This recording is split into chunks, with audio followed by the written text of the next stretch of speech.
Hello Taurus, Sun, Moon, Rising, and Venus signs. Kamusta kayo? Sana po ay nasa mabuti kayong kalagayan. Welcome back po sa Star Tarot. At kung bago kayo dito, welcome din po kayo. Please subscribe, like, share my videos, and leave me a comment po kung nakaresonate kayo. Thank you.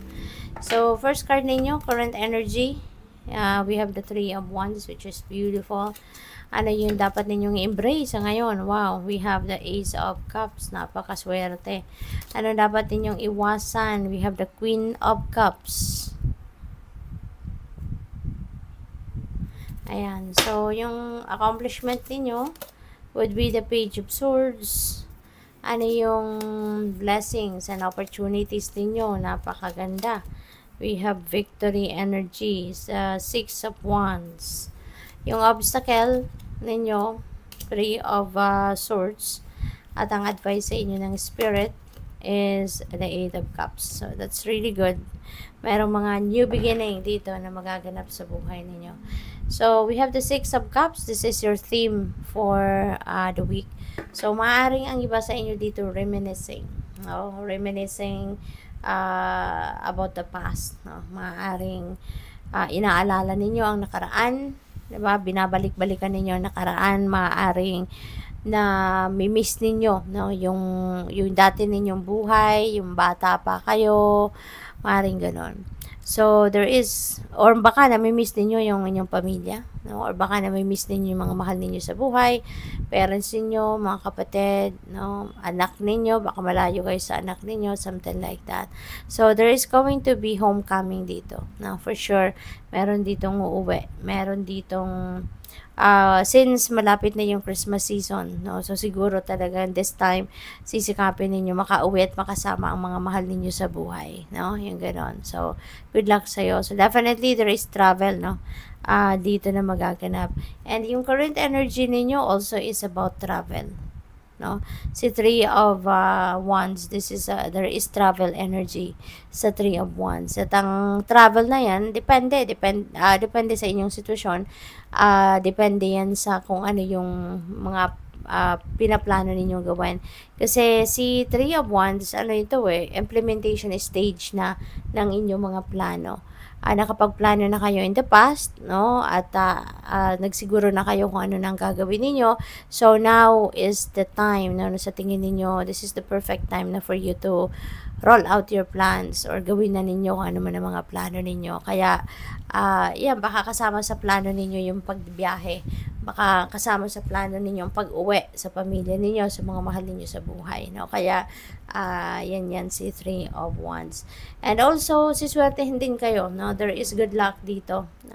There is good fortune nakasama, no, ang energy na ito. Kaya, maaari na kung ano man ang magsisimulan ninyong kaganapan sa buhay ninyo sa ngayon, may swerteng kasama yan, no? May swerteng hatid yan sa inyo, okay? Kaya napakaganda. So, definitely, travel, baka yung travel na yan, uuwi kayo sa mga mahal ninyo sa buhay, or baka ang travel na yan related to expansion, no? Po pwedeng sa pag-aaral, baka mag-aaral kayo sa ibang bansa, no? Or baka kayo ay mag-aaral somewhere na malayo sa inyo. Po pwede rin na pwede rin na expansion ng negosyo, kung nagne-negosyo kayo. So, yun. Or baka meron na dito migration, mga ganon, ano. So, anong dapat ninyong i-embrace, which is the Ace of Cups? Napakaganda. Kasi si Ace of Cups, this is divine blessing. Tingnan mo yung kamay ng universe. Kamay ito ng universe. May hawak na cup, overflowing ang tubig. So, maaari, no, na yung ibibigay sa iyo ng universe dito, sobra-sobra para sa iyo. It's going to be overflowing, no, of blessings ang dadating sa iyo. At ang blessing na to, no, kung ano yung kailangan ninyo, yun ang ibibigay sa inyo. Yun ang i-bless sa inyo ng universe at this time, no? Whatever it is that you need, no, that will be met. Kaya hanggang langit din dito ang tuwa mo, kasi syempre ito yung necessity mo, ipoprovide na sa iyo ng divine. Kaya napakaganda. Kaya you're going to be very grateful din dito, you will be happy, you will be feeling ecstatic dito kasi sobrang saya din, no, ang mararamdaman mo rito because yun na nga, ang mga pangangailangan mo, no, ay matutugunan. So ano dapat mong iwasan, no? We have the Queen of Cups. Queen of Cups is ano ito this is a mother archetype, no? So maaari that you are going to be dealing with your mom sa ngayon or grandma or kung sino man na tinuturing ninyong siguro nanay-nanayan, yung mga ganon, ano? At this is also reminding you, you know, na wag abusuhin, no? Wag abusuhin yung wag abusuhin yung kabaitan, wag mong abusuhin yung pagiging compassionate, no, ng kung sino man na mother figure ninyo ang you're going to be dealing with at this time. Pwede rin kasi dito na merong, since si Queen of Cups also this signifies clarity din clarity of thought, that also signifies intuition, na maaring sa ngayon, diba, your intuition will be on point, that will be heightened, pero ang pwede kasi na maging complication din dito, baka magkakaroon kayo ng imbalance, no? Magkakaroon kayo ng imbalance na baka merong mga areas, no, of life dito na baka ma-overwhelm kayo. Kunyari ito, 'di ba? Baka ma-overwhelm kayo sa saya, ma-overwhelm kayo sa blessings, kumbaga, no? At hindi ninyo ma-manage na maayos ang inyong feelings, ang inyong emotions. Kaya baka may tendency kayo diyan na hindi na ninyo din mapansin, no, kung ano yung mga gabay sa inyo ng universe. Hindi na ninyo marinig, 'di ba, kung ano yung bulong sa inyo ng inyong intuition, yung ganon. So ano yung possible na accomplishment ninyo sa ngayon, Taurus? We have the Page of Swords. Ayan, so si Page of Swords, this is also information, this is also about news.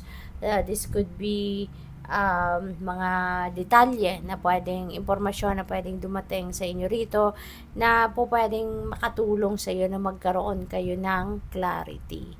So maganda rin ito kasi maaari, no, na dati meron kayong gustong alamin, meron kayong gustong matutunan, you're curious about something, pero maaring hindi kayo nagte-take action, hindi kayo naghahanap ng paraan para malinawan ang inyong isipan, ano. But now, things are going to change. Kasi maaring you're going to focus on that na, kung ano yung gusto ninyong madiskubre, ano gusto ninyong matutunan, maybe you are going to do that, no? You're going to try to find that, no, sa ngayon. Kaya maaaring yun ang magagawa ninyo. And ano yung blessings and opportunities, no, na pwedeng dumating, ano, what might come your way sa ngayon is the six of wands, no, and this is victory energy. So napakaganda kasi meron kayong mga ginawa na siguro sinimulan na ninyong gawin, whatever that is, no, mga endeavor or whether that is mga ventures ninyo sa trabaho, career, business, or kung ano pa man, ano, kung ano pa mang area of life. At maaari ngayon mapagtatagumpayan mo yan. So, with all the effort, no, na ginawa ninyo or binuhos ninyo sa bagay na to, finally, you are going to succeed. Finally, your efforts sa ngayon will pay off. Kaya, kudos to you. So, yung obstacle naman ninyo or challenge ninyo sa ngayon is that dito this is heartache, this is heartbreak, pero tapos na to, natapos na to, nakaraan na to, you know, this happened already in the past. Kaya lang ang challenge lang siguro sa inyo dito, ang siguro mahihirapan kayo dito is to move on, no? Siguro you are not sure of where you are heading. Alam ninyo, gusto ninyo na mag-move on na kayo. You have the desire, no, with the 8 of Cups, no, which is the advice sa inyo ng spirit na umalis ka na, diba? Move on ka na sa buhay, diba? Yun ang advice sa iyo rito. So, maaaring related itong dalawang ito, no, na gusto mo nang kumawala, no, sa pain na to, sa sa sama ng loob, no, or sa bigat, no, ng pakiramdam na dinulot ng heartache or heartbreak na to sa iyo. So there is a desire for you to move on. Kaya lang medyo siguro naguguluhan kayo kung kailan kayo magsisimula, saan kayo pupunta, anong gagawin ninyo, or how you are going to do that pag-move on, papaano ninyo ito isa sa katuparan. So, maaaring yun magiging challenge ninyo. But, you will be, there is moon dito, no? And that moon is going to guide you. That is going to illuminate the path where you are heading. Kaya nga, importante, no? Na lagi kayong makikinig sa inyong intuition. Always tune in to your intuition. Always find time to listen, no? To the guidance of the divine, no? Kasi pakinggan mo yung gut feel mo, kasi laging yan ang gagabay sa iyo kung saan ka papunta or ano na ang dapat na gagawin mo. Okay? Your intuition will always be on point, no? Nandito yung moon, iilawan niya ang daan kung saan kayo dapat papunta. Kaya nga dapat na pay attention kayo sa downloads, no, na natatanggap ninyo, kasi merong bubulong sa iyo at bubulong diyan, bubulungan ka ng guardian angel mo or ng universe or ng mga spirit guides mo, where you are heading. Okay? Kasi iiwanan mo na siya, no? Iiwanan mo na yung sitwasyon na to. Not necessarily na yung taong nakasakit ng damdamin mo, itatanggalin mo na din sa buhay mo, pero pwede rin, possible din, totally sa pag-alis mo, yung sa binabalak mong pag-alis, ikaw lang mag-isa. And you are going to leave behind everyone, or everything and everything, 'di ba? At maganda rito kung saan kayo papunta, saan man kayo dalhin, 'di ba, ng guidance ng universe, saan man kayo dalhin, that is where you will be happy. That is where you will be finding peace and harmony within yourself. Kaya sige, go for it. So, tignan natin kung ano yung final message ninyo rito, Taurus.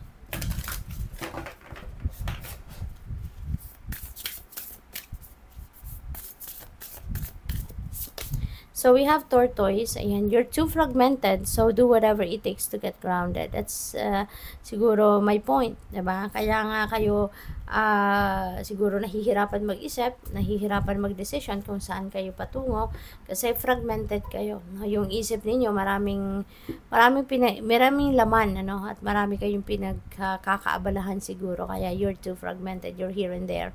Kaya ina-advisean din kayo, whatever it takes, to get grounded, do so. Mag-meditate kayo, mag-reflect kayo, magmuni-muni kayo, 'di ba? Those are some ways only, na makakatulong sa iyo to get grounded. So, good luck. Thank you for watching. Love and light. Namaste.